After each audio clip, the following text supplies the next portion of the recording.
All right, so it's early July 64, and a number of key things are going to happen this turn. One is we're going to sell away with what's a few regiments that are remaining in DC. They'll come to Baltimore. Clearly, the Confederates see that there's really nothing left in DC, and will assault it this turn to take it. Pope, due to the delay in the fleet sailing, um, I can't risk having them meet huge forces um, landing. Like there are four divisions here. Forrest is very fast and could come back. So we'll do a more conservative maneuver and um, go the other way and take Williamsburg and to threaten Richmond. Foreign interventions up to 89, which is very, very high. That's going to basically forces me to offer trade concessions, which doesn't do a lot, but it does decrease it by 5 points. But we lose 4 national morale because of that. We will assault Corinth, and Sherman will besiege Madison. Hopefully they'll surrender this turn and we'll get a national morale back. And Lyon will try to assault Springfield. We have taken Fayetteville, which is a strategic town. Those are the main highlights. There are 4 divisions here in Montgomery, which I'm kind of watching. It'll be interesting to see what they do. We do have 2 divisions now that are in decent shape here, and Selma kind of overwatching them, and a very strong force, which includes a number of 4 batteries down in Pensacola. Mobile is still held by 1 division. We have 1 division holding New Orleans, and we have 1 division kind of like watching Vicksburg and Jackson up here. Those are the main highlights. We are using all of our men to replace losses. After this turn, we'll probably be pretty close to having them replaced. The biggest remaining forces are NWA's Corps, which need to be recovered. We're going to move Kearny's Corps and Hamilton's Corps into Carroll, Maryland here. We control 20% of it, so we don't have to go on the offensive. So we'll set up a defensive mode, and then we'll be able to attempt to repair the railroad here.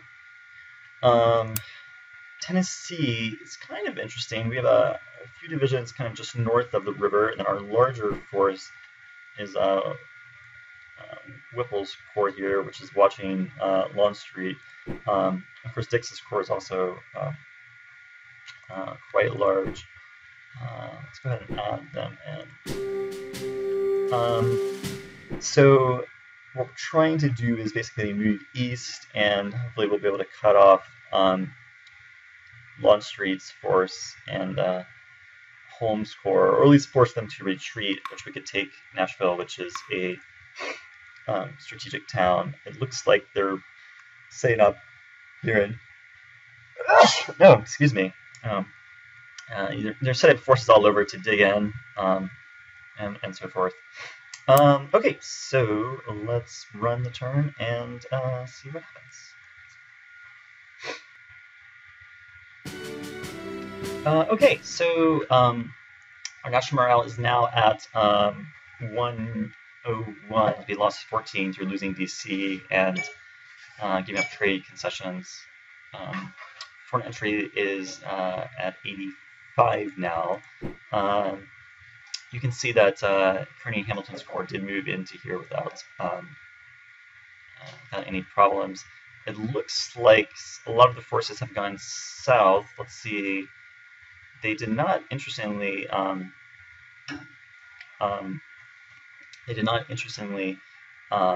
defend here. Instead, they dropped off here and just south of Richmond, which I actually did consider moving to. Pope's forces move into here.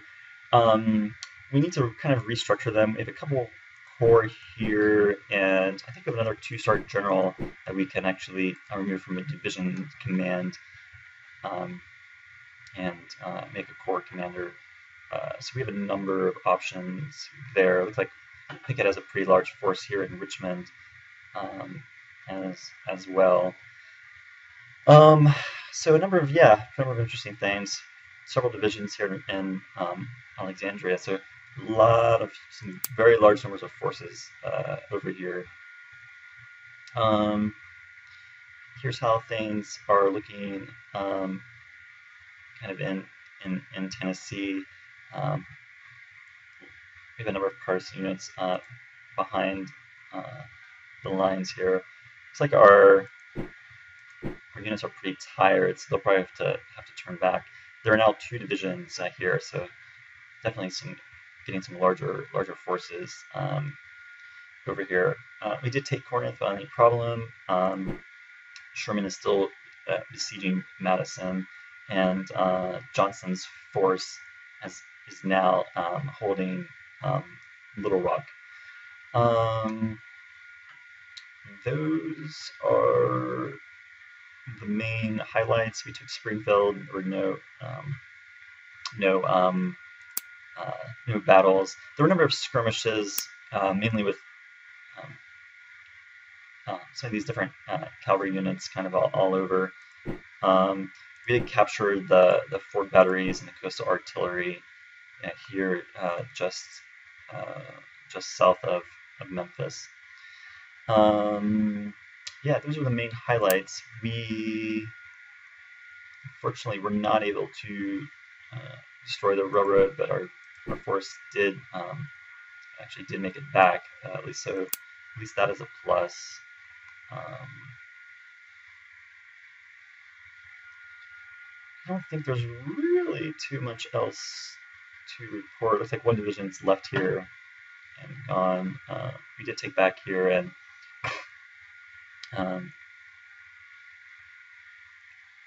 yeah, Talladega we still